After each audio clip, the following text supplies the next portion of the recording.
అందరికీ నమస్కారం. ఇవాళ ఆంధ్రప్రదేశ్ ప్రజలందరికీ కూడా చక్కటి పండగ వాతావరణం లేక గత వారం రోజుల నుంచి జరుపుకున్న కార్యక్రమాలకి నిన్న అమరావతి రాజధానికి రాజముద్ర పడి ఇవాళ ఆంధ్రప్రదేశ్ ప్రజలందరూ పండగ జరుపుకునే విధంగా గౌరవ రాష్ట్రపతి గారు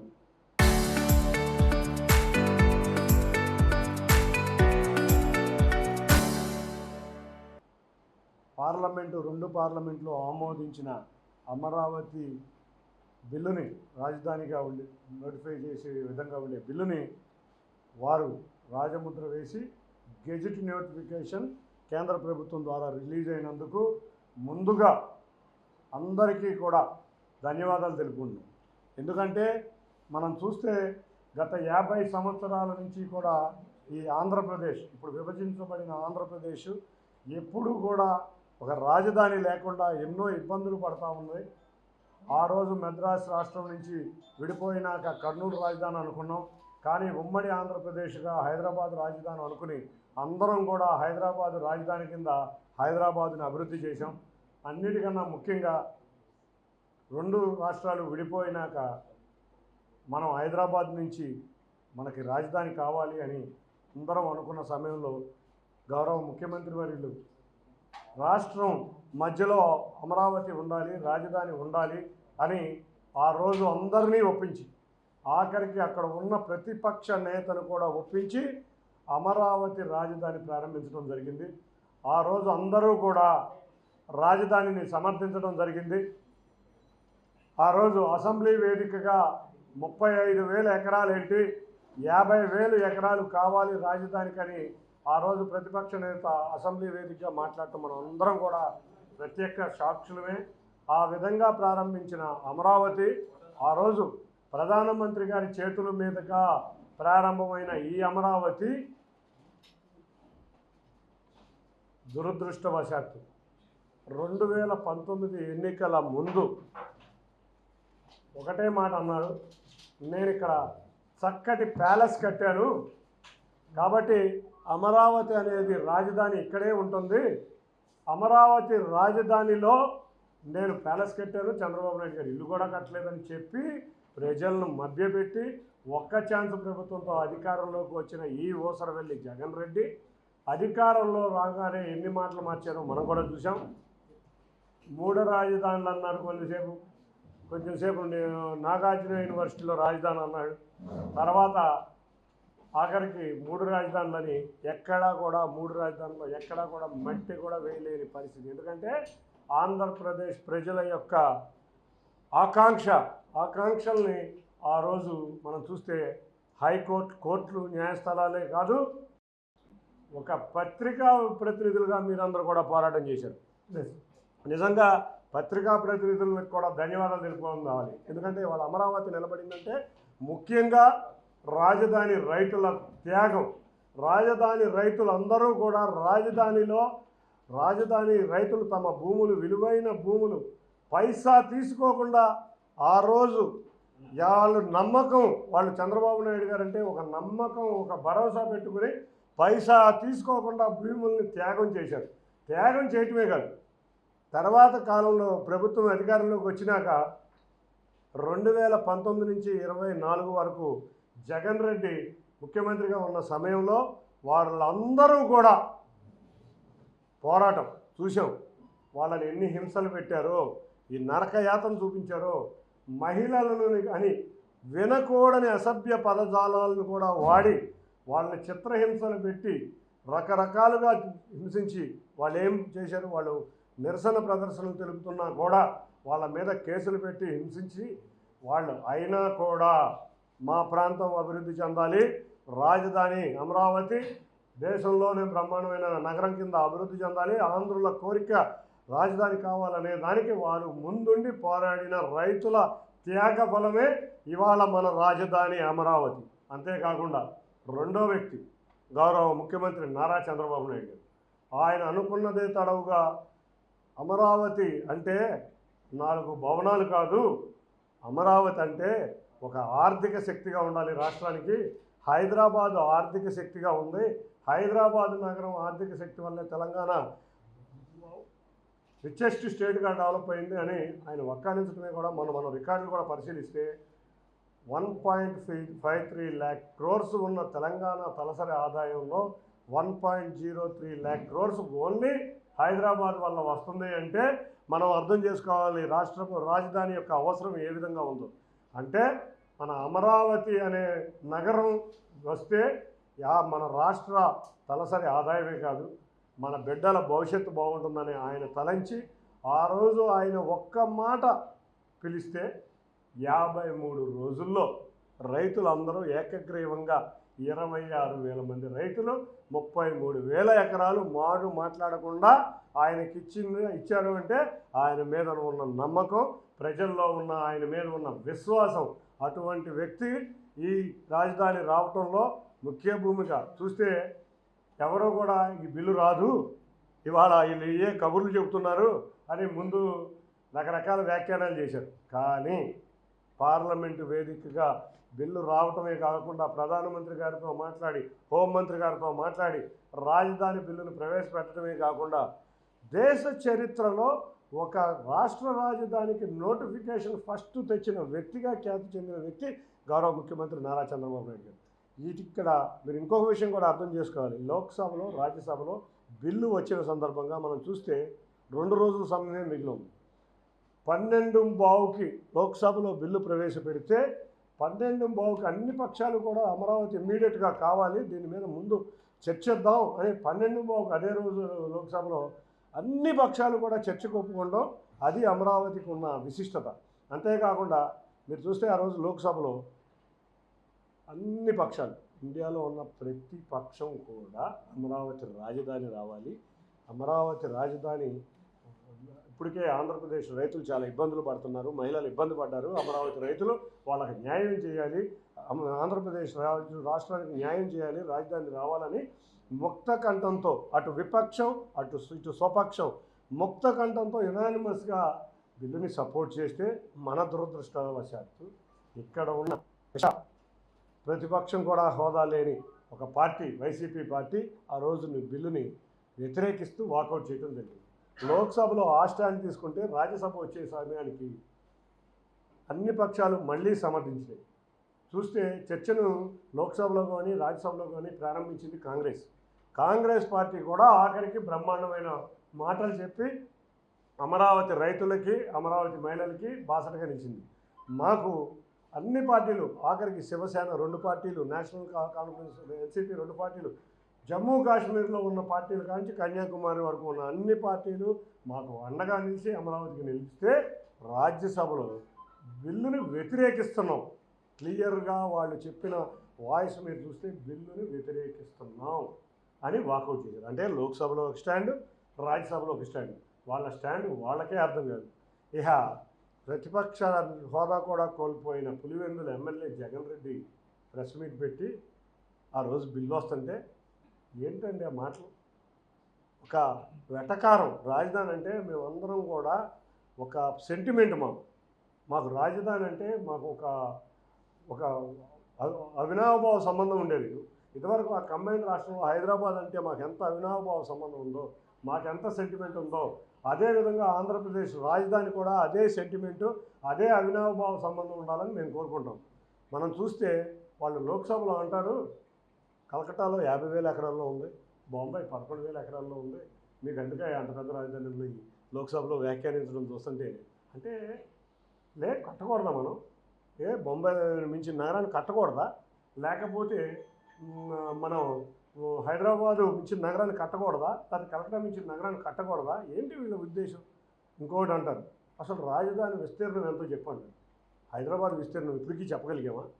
హైదరాబాద్ ప్రారంభించినప్పుడు నవాబుల సమయంలో ప్రారంభించిన హైదరాబాద్ ఎక్స్టెంట్ అంతా చంద్రబాబు నాయుడు గారు ఉమ్మడి రాష్ట్ర ముఖ్యమంత్రిగా ఉన్నాక రాజధాని విస్తీర్ణం ఎంత? ఎవడన్నా చెప్పగలుగుతారా రాజధాని విస్తీర్ణం? అసలు ఏం మాట్లాడతారు వీళ్ళు? రాజధాని విస్తీర్ణం అంట బిల్లులో పెట్టాలంట. అంటే విస్తీర్ణం బిల్లులో పెడతారా? హైదరాబాద్ ఇవాళ ఎంత విస్తరించింది? 1,10,00,00,000 ప్రజలు ఉన్న హైదరాబాదు అంటే అమరావతిని ఇప్పుడే చెప్పారా? ఈ 20,000 మందికి, లేకపోతే 5 ఎకరాలకి 10 ఎకరాలకి ఇవన్నీ పెరుగుతూ ఉంటుంది. మనకు వచ్చే ఇన్వెస్ట్మెంట్స్ ద్వారా పెరుగుతూ ఉంటుంది. కాబట్టి వాళ్ళ అమరావతి రాజధాని, చక్కటి రాజధాని. అందరూ కూడా లోక్సభలో రాజ్యసభలో అందరూ వక్తలు ఒకటే చెప్పారు. అన్నిటికన్నా గొప్ప విషయం ఇంకోటి కూడా ఉంది. లోక్సభ రాజ్యసభలో అమరావతి రాజధాని దేశం గర్వించే విధంగా ప్రపంచవ్యాప్తిగా ఉన్న మంచి నగరాల్లో ఒకటి కాబోతుందని అందరూ కూడా ఆ రోజు వ్యాఖ్యానించడమే కాకుండా ఆశీర్వదించారు. మరొక విషయం ఏంటంటే, దేశ ప్రజలందరూ కూడా గౌరవ ముఖ్యమంత్రి నారా చంద్రబాబు నాయుడు గారి యొక్క గొప్పతనాన్ని విపక్షం స్వపక్షం అందరూ కూడా చెప్పడం ఆ రోజు మీరు చూస్తే అన్ని పార్టీలు కూడా చంద్రబాబు నాయుడు గారు కట్టగలరు, ఆయన ముఖ్యమంత్రిగా అమరావతి బ్రహ్మాండమైన రాజధాని రాబోతుంది, ఆయన సభా మద్దతు మాకు తెలుసని ప్రతి పార్టీ పొగిడిందంటే అది ఒక ముఖ్యమంత్రికి ఒక ప్రధానమంత్రి స్థాయిలో ఉన్న విలువ. అటువంటి విలువ కలిగిన ఏకైక నాయకుడు నారా చంద్రబాబు నాయుడు గారు ఉంటాం. అమరావతికి ఏదన్నా బ్రాండ్ ఉందంటే అది బ్రాండ్, ఆంధ్రప్రదేశ్కి ఏదన్నా బ్రాండ్ ఉందంటే అది బ్రాండ్ చంద్రబాబు నాయుడు గారుగా మేము చాలా సమావేశాల్లో ఢిల్లీలో గుర్తించడం జరిగింది. ఇక ప్రతిపక్ష నేత ప్రెస్ మీట్ చూస్తే ఒక అమరావతిని అవహేళన చేసేటట్టు, ఒక రాజధానిని అవహేళన చేసేటట్టు, ఒక కామెడీ పీస్ లాగా రాజధాని చేసేటట్టు, అంతేకాకుండా ఎక్కడో సౌత్ ఆఫ్రికాలోనూ లేకపోతే సౌత్ అమెరికాలోనూ కూడా పెట్టలేని పేరు తిరగని పేర్లు, ఆ పేర్లు కూడా చూస్తే ఒక కపటి నాటకం దాంట్లో దాగింది. ఆ కపటి నాటకం ఏంటంటే, వాళ్ళు అమరావతి పేరుని అపహాస్యం చేసే విధంగా మావి గన్ అంట. అసలు చూస్తే ఇంతకన్నా దారుణమైన పరిస్థితి ఏమైనా ఉందా? ఒక ఢిల్లీ పేరుంటే ఒక వైబ్రేషన్ వస్తుంది, ఒక హైదరాబాద్ పేరుంటే ఒక వైబ్రేషన్ వస్తుంది, ఒక ముంబై పేరుంటే ఒక వైబ్రేషన్ వస్తుంది, ఒక వైజాగ్ అంటే ఒక వైబ్రేషన్ ఉంది, ఒక మచిలీపట్నం అంటే ఒక వైబ్రేషన్ ఉంది, గుంటూరు అంటే ఒక వైబ్రేషన్, అన్నిటికన్నా నేనుండే విజయవాడ అంటే అది విజయవాడే ఒక వైబ్రెంట్ సిటీ. ఇటువంటి చక్కటి పేర్లు ఉన్న నగరాల్లో ఉంటే అమరావతికి ఒక అపహాస్యం చేసే పేరుని ఇచ్చావు అంటే నీ చరిత్ర ఎంత హీనంగా ఉందో ఇవాళ ఆంధ్రప్రదేశ్ ప్రజలకు అర్థమవుతుంది. మేమందరం కూడా పేరుతో సహా నగరాన్ని గొప్ప నగరంగా భావించాలని తెలిసాం. అటువంటి నగరాన్ని నువ్వు అపహాస్యం చేసేటట్టు నువ్వు పెట్టి పేరును కూడా ఒక కామెడీ పీస్ చేస్తున్నావంటే నీకున్న క్రెడిబిలిటీ అర్థమవుతుంది. అందరికీ ఒకటే గుర్తుంచుకోవాలి, మళ్ళీ మాయనాటకాలు మళ్ళీ మొదలైంది. మావి గన్ అంట. అసలు మావి గన్ అంటే ఏంటి? మచిలీపట్నం, విజయవాడ, గుంటూరా. మరి అమరావతి రాజధాని ఎక్కడ ఉంది? నాకు అర్థం కావట్లా. ఇవాళ సిఆర్డిఏ రీజన్ మొత్తం అమరావతి రాజధాని కింద నోటిఫై అయ్యింది. విజయవాడ ఎక్కడ ఉంది? సిఆర్డిఏలో ఉంది. గుంటూరు ఎక్కడ ఉంది? సిఆర్డిఏలో ఉంది. బందర్ బోర్డర్ వరకు కూడా సిఆర్డిఏ రీజనే ఉంది. నందిగామ విజయవాడలో ఉంది, సిఆర్డిఏలో ఉంది, అంటే అమరావతిలో ఉన్నట్టే. తెనాలి సిఆర్డిఏలో అమరావతిలో ఉంది, మంగళగిరి అమరావతిలో ఉంది. అంటే ఇంత విస్తీర్ణమైన నగరంలో సుమారు మచిలీపట్నం దగ్గరికి కూడా మేము వెళ్ళి క్యాపిటల్ని సిఆర్డిఏ రీజన్ని తీసుకొస్తే నువ్వు మళ్ళీ కాపటదారు విజయవాడకి ఏదో చేద్దామన్నట్టు, గుంటూరుకి ఏదో చేద్దామన్నట్టు. మేము ఉన్నాం ఆల్రెడీ క్యాపిటల్లో, నీకు అసలు ముఖ్యమంత్రి చేసావయ్యా నువ్వు. అసలు సిఆర్డిఏ రీజన్ లిమిటే తెలియపోతే అట నాకు అర్థం కావట్లా. సిఆర్డిఏ రీజన్ లిమిటే మచిలీపట్నం వరకు ఉంది, సిఆర్డిఏ రీజన్ లిమిటే గుంటూరు దాటి ఉంది, సిఆర్డిఏ మధ్యలో విజయవాడ నగరం ఉంది. ఇంకా కావాల్సింది ఏముంది? విజయవాడ నగరం ఒక విశిష్టత ఏంటంటే, నీ పార్టీని ఏ రోజు కూడా విజయవాడ నగరానికి మా వాళ్ళకి అందరికీ అర్థమయ్యే ఉంది కాబట్టి మా ప్రజలందరూ కూడా ఏ రోజు నీకు ఇక్కడ ఒక లోక్సభ సభ్యత్వం కూడా ఇచ్చే పరిస్థితిలో ఈ నగరం లేదు, నువ్వు దొంగనాటకాలు ఆపుమని కోరుకుంటూ ఇవాళ చిలక పలుకులు పలుకుతున్నారు కొంతమంది జగన్ శిష్యులు. చిలక పలుకుల వెనక వాళ్ళ బాధ మా అందరికీ తెలుసు. పార్లమెంటు వేదికగా ఏం జరిగిందో మాకు తెలుసు. వాళ్ళ పార్లమెంటు సభ్యులు మా దగ్గరికి వచ్చి చాలా బాధను వ్యక్తం చేశారు. వాళ్ళ అమరావతి వల్ల ఇబ్బంది పడుతున్నాం, మావిగన్నని మా వాడు మళ్ళీ ఒక కామెడీ పీస్ చేశారని చెప్పి ఇబ్బంది పడుతున్నారు. చిలక పలుకులు పలికిద్దామని చూసుకుంటున్నాం. ఈ చిలక పలుకులు వాళ్ళ పెదవాళ్ళ నుంచే వస్తున్నాయి కానీ వాళ్ళ గుండెల నుంచి రావట్లేదు. పాపం వాళ్ళ బాధలను చూస్తే నాకు కూడా బాధగా ఉంది. ఇప్పుడైనా ఖైదీలుగా విముక్తై ఈ ప్రాంత అభివృద్ధికి మీరు మాతో రండి అంటే మాతో సహకరించండి. మీరు అప్పటికన్నా చరిత్రలో ఏదో చిన్న ప్లేస్ అన్నా ఉంటుంది. ఇవాళ ఒకటే చెప్తున్నాను, అమరావతిలో నేను ఒక బ్రహ్మాండమైన ప్యాలెస్ కట్టాను, అమరావతి రాజధానిగా ఉండబోతుంది. కాబట్టి నేను ఎలక్షన్లో 2019లో నాకు ఒక్క ఛాన్స్ ఇవ్వండి అమరావతి రాజధాని అని చెబితే నీకు ప్రజలు ఒక్కసారి చూద్దామని అధికారం ఇచ్చారు. అది కూడా ప్రజల్ని రకరకాలుగా మభ్యపెట్టి రకరకాలుగా డ్రామాలు ఆడితే ఒక ఛాన్స్ ఇచ్చారు. నువ్వు 3 రాజధానులు అనగానే మేము 2024 ఎలక్షన్స్కి విశాఖపట్నం శ్రీకాకుళం నుంచి అనంతపూర్ వరకు అమరావతి రాజధానిగా ఉండబోతుందని ఎలక్షన్లో ఇస్తే కూటమి ప్రభుత్వానికి 94% స్ట్రైక్ రేటు ఇచ్చారు. నువ్వు 3 రాజధానులు అంటే జగన్ రెడ్డి 11 రెడ్డి అయ్యాడు. ఇప్పుడు అమరావతిని వ్యతిరేకించడం వల్ల ఈ జగన్ రెడ్డి 11 రెడ్డి 3 రాజధానుల వల్ల అయ్యాడు. అదే 11 రెడ్డి 0 రెడ్డి కాబోతున్నాడు. ఇవాళ చరిత్రహీనుడు కాబోతున్నాడు. కాబట్టి ప్రజలందరూ నీ మీద వ్యతిరేకతతో ఉన్నారు. మీరు మావిగన్నని జనాల్లోకి వస్తే ఇవాళ ప్రజలు మీకు శాస్తి చేస్తారు. ఇవాళ దీన్ని ఘంటాపథంగా చెబుతున్నా. ఇంకొకటి, మీడియా హౌసుల మీద ధర్నాలు చేపించి నువ్వు టాపిక్ డైవర్ట్ చేద్దామని అనుకుంటున్నావేమో. నీ చరిత్ర ప్రజల దగ్గర ఉన్నది. నువ్వు ఇటువంటి ఏ కార్యక్రమం చేసినా ఊరుకోం. కాబట్టి వాళ్ళ ముఖ్యంగా గౌరవ ప్రధానమంత్రి నరేంద్ర మోడీ గారు, హోంమంత్రి అమిత్ షా గారు బిల్లును ప్రవేశపెట్టి డబుల్ ఇంజన్ సర్కార్ కమిట్మెంట్ ఏంటో మనకి అర్థమయ్యే విధంగా చేశాం. ఎవరొచ్చినా ఇవాళ పార్లమెంట్లో పాస్ అయిన బిల్లుని రేపు అసెంబ్లీలో ఎవరొచ్చినా అసెంబ్లీలో ఏమీ చేయగలలేరని తెలిసి కూడా కొత్త నాటకం మొదలుపెట్టాం. ఇవాళ రాష్ట్రపతి నోటిఫికేషన్ వచ్చిన బిల్లుని, పార్లమెంట్లో పాస్ అయిన బిల్లుని మళ్ళీ ఏదైనా పార్లమెంట్లోనే చేయగలం. ఈ వల్ల ఇంకొక 30 సంవత్సరాలు కూడా ఇదే డబుల్ ఇంజన్ సర్కార్ అధికారంలో ఉండబోతుంది. జీవితంలో జగన్ రెడ్డి అనే వ్యక్తి 0 రెడ్డిగా ఇవాళ అతని పార్టీ యొక్క చరిత్ర ముగియబోతుందని తెలియజేసుకుంటూ, ఈ పోరాటంలో మీరందరూ పాత్రికేయ సోదరులందరూ కూడా 2019 నుంచి 24 వరకు అన్ని మీడియా హౌసులు, ఒక్క సాక్షి తప్పితే అన్ని మీడియా హౌసులు కూడా పోరాడి, దీంట్లో ఒకళ్ళిద్దరు పోరాడలేదేమో కానీ పోరాడిన వ్యక్తులు మీరందరూ కలిసి, మనమందరం కలిసి అమరావతి రైతుల యొక్క త్యాగం, అంతేకాకుండా గౌరవ ముఖ్యమంత్రి గారి యొక్క కమిట్మెంట్, గౌరవ పవన్ కళ్యాణ్ గారి యొక్క కమిట్మెంట్, మా యువ నాయకుడైతే నారా లోకేష్ గారు అయితే అమరావతి బిల్లుని పార్లమెంట్లో పాస్ అయ్యేదాకా, గత పాదయాత్ర నుంచి చెప్తున్నారు అమరావతి రాజధానిని పాస్ అయ్యేదాకా ఆయన చివరి క్షణం వరకు ఉన్నారు. మీ అందరికీ, ముఖ్యంగా ఆంధ్రప్రదేశ్ ప్రజలకి అందరికీ కూడా ఈ శుభదినం రోజున శుభాకాంక్షలు, ధన్యవాదాలు తెలుపుకుంటున్నాను. Thank you.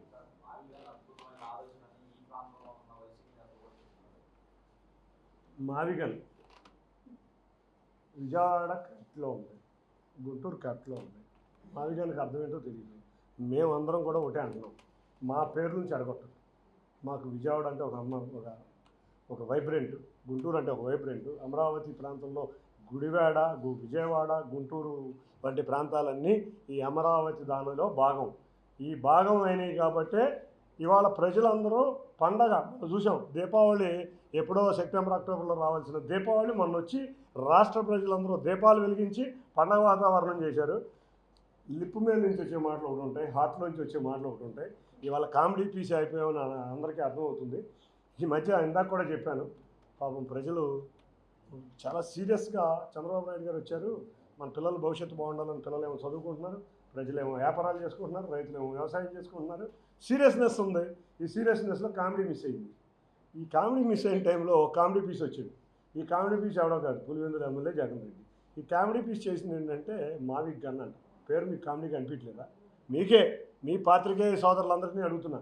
ఒక కామెడీ పీస్ వచ్చి రాష్ట్రాన్ని చక్కగా 1 రోజు 2 రోజులు నవ్వించాడు. ఈ మా నాయకుడే నవ్వించాడు, మేమెందుకు నవ్వించలేమని చెప్పి కొంతమంది వచ్చారు. వీళ్ళకేమో మాట తిరగదు, మాట్లాడలేరు. వీళ్ళందరూ వచ్చి మళ్ళీ మావిగన్నాడు. అసలు ఏంటి బాబు మీ బాధ? ఇవాళ విజయవాడ నగరం ఉంది, మేము వచ్చాం 2014 నుంచి 19 వరకు 34 రోడ్లు వేసాం. విజయవాడ నగరంలో డబల్ రోడ్లు వేసాం. స్టామ్ వాటర్ డ్రైనేజీకి 430 కోట్లు ఆ రోజు ఖర్చు పెడితే తీసుకొస్తే 230 కోట్లు మేము ఖర్చు పెడితే 200 కోట్ల రూపాయలు మీ ప్రభుత్వంలో డైవర్ట్ అయింది. అంతేకాకుండా విజయవాడ నగరానికి అవసరమైన సదుపాయాలన్నీ కూటమి ప్రభుత్వం చేసింది. ఇవాళ మేము అధికారంలోకి వచ్చాం. 2019 నుంచి 24 వరకు ఒక్క రోడ్డు వేసిన పాపాన్ని లాక్కోవాలా, ఒక్క డ్రైనేజ్ చేసిన పాపాన్ని పోలా, ఒక మంచినీళ్ళు సరిగ్గా ఇచ్చిన పాపాన్ని పోలా. ఆ రోజు మున్సిపల్ కార్పొరేషన్ ఈ అధికారంలోనే ఉంది, ఆ రోజు రాష్ట్ర ప్రభుత్వం నీ చేతిలోనే ఉంది. విజయవాడకు ఒక్క పని చేయాల. విజయవాడ నగరం మేము వచ్చినాక ఇవాళ సాయంత్రం విజయవాడలో 3 రోడ్లు, ఆటో నగర్లో 3 రోడ్లకు సిఆర్డీఏ ద్వారా శంకుస్థాపన చేయబోతున్నాం. 3 రోడ్లకి విజయవాడలో ఉన్న ఆటో నగర్లో 1,00,000 మంది కార్మికులు పనిచేస్తున్నారు. ఈ 1,00,000 మంది కార్మికులకి లారీలు కనుక రాలేకపోతే వాళ్ళ జీవనోపాధి ఇబ్బంది పడుతుంది. విజయవాడ నగరవాసులకి ట్రాఫిక్ ఇబ్బంది లేకుండా చుట్టుపక్కల ప్రాంతాల నుంచి లారీలు 24 గంటలు ఆటో నగర్లోకి వెళ్ళేటట్టు ఇవాళ 3 రోడ్లు శంకుస్థాపన పెట్టాం. అంత ముందులో శక్తి కళ్యాణ మండపం రోడ్లు శంకుస్థాపన పెట్టి ఆటో నగర్లో ఉన్న 1,00,000 కార్మికులకి మేము చేసాం. రేపు మధ్యాహ్నం మా విజయవాడ మున్సిపల్ స్టేడియం, ఎన్నో సంవత్సరాల నుంచి ఉన్న విజయవాడ మున్సిపల్ స్టేడియం ప్రజల కోరిక ఏంటంటే మంచి స్టేడియం కావాలి అని. ఆ విజయవాడ మున్సిపల్ స్టేడియంకి 60 కోట్లు, మొదటి దశకి 60 కోట్లతో క్రికెట్కు సంబంధం లేకుండా మిగతా క్రీడలన్నీ అక్కడ ఉండే విధంగా అక్కడ రేపే శంకుస్థాపన చేస్తున్నాం. అన్నిటికన్నా ముఖ్యంగా మేము 8 ఆర్ఓబీలు అరివీలు తెచ్చాం, ఫ్లైఓవర్లు తెచ్చాం. గొల్లపూడి నుంచి ఇబ్రహీంపట్నం నుంచి విజయవాడ వరకు ఫ్లైఓవర్ తెచ్చాం. మచిలీపట్నం పోర్టుని మేము త్వరగా పరిగెత్తించి 1.5 కాలంలో పోర్టు ఓపెన్ చేయబోతున్నాం.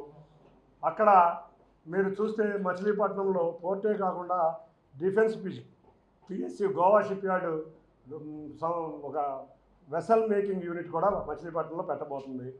ఇది కాకుండా బెల్లు ఓపెన్ చేసాం. మేము 2014లో ప్రారంభించిన బెల్లు మధ్యలో వీళ్ళు వచ్చేపాటికి ఆగిపోయింది. బెల్లు ప్రారంభించాం. అవనిగడ్డలో శాటిలైట్ డిఆర్డిఓ ద్వారా శాటిలైట్ రీసెర్చ్ సెంటర్ ఓపెన్ చేసాం. విజయవాడ నగరంలో 3,900 కోట్లతో స్టామ్ వాటర్, డ్రింకింగ్ వాటర్ ఇవన్నీ కాకుండా ఈ సుందరమైన విజయవాడ నగరంలో 3 కాలువలు ఉన్నాయి. 3 కాలువల్లోనూ మురుగు రాకుండా మినీ ఎస్టీపీలు 25 మినీ ఎస్టీపీలు కట్టబోతున్నాం. వీటితో పాటు విజయవాడ నగరంలో ట్రాఫిక్ తగ్గే విధంగా ఇబ్రహీంపట్నం నుంచి కొనకదుర్గ గుడి వరకు ఫ్లైఓవర్ వేయబోతున్నాం. పండిట్ నెహ్రూ బస్టాండ్ నుంచి బెంచ్ సర్కిల్ ఫ్లైఓవర్ అయిపోతున్నాం. బెంచ్ సర్కిల్ నుంచి పెనంలూరు ఫ్లైఓవర్ అయిపోతున్నాం. మెడికల్ కాలేజీ నుంచి నిడమానూరు దాకా ఫ్లైఓవర్ అయిపోతున్నాం. ఇన్ని పనులు చెప్పుకుంటా పోతే ఎన్నో సంవత్సరాలు, 20 సంవత్సరాల నుంచి రామర్పాడులో ఆర్ఓబీలు ఆర్యూబీకి కావాలని కొనదల ప్రాంత ప్రజలందరూ కోరుకునే కొనదలలో 20 సంవత్సరాల కోరిక. ఎల్సీ నెంబర్ 316 స్టార్ట్ చేసాం, ఎల్సీ నెంబర్ 8 స్టార్ట్ చేసాం, సత్యనారాయణపురంలో స్టార్ట్ చేసాం. అన్నిటికన్నా వాంబే కాలనీ వాసులు 1,00,000 మంది ప్రజలు ఉన్నారు. వాళ్ళు మధురా నగర్కి రైల్వే అండర్ బ్రిడ్జ్ తీసుకొచ్చి బాంబే కాలనీ వాసులకి స్టేడియం వరకు స్ట్రైట్ రోడ్డు ఉండే విధంగా రోడ్డు తీసుకొస్తున్నాం. ఇవన్నీ మా ఎమ్మెల్యేలు నేను కలిసి చేసిన ఇటువంటి పనులు చెప్పుకుంటా పోతే ఎన్నో కార్యక్రమాలు.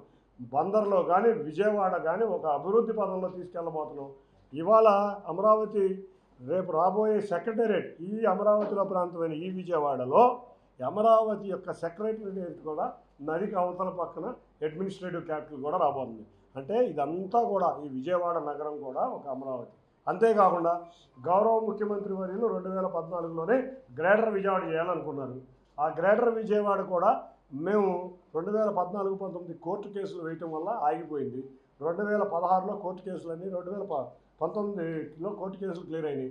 అయినా కూడా ఒక్కళ్ళు కూడా గ్రేటర్ విజయవాడ చేయలేకపోయారు. వీటన్నిటికీ తోడు గ్రేటర్ విజయవాడ చేయకుండా రకరకాల విన్యాసాలు చేశారు. తాడికడప మున్సిపాలిటీ అన్నారు, ఇంకో రకరకాల మున్సిపాలిటీలు చేసి ఎన్నో సంవత్సరాల విజయవాడ వాసుల ఒక సెంటిమెంట్, ఒక కోరిక, ఒక బలమైన సెంటిమెంట్ విజయవాడ, గ్రేటర్ విజయవాడని మీరు చంపేస్తే మేము అధికారంలోకి రాగానే మళ్ళీ గ్రేటర్ విజయవాడ ప్రయత్నాలు మళ్ళీ మొదలుపెట్టాం. సెన్సస్ వల్ల గ్రేటర్ విజయవాడ లేట్ అయింది.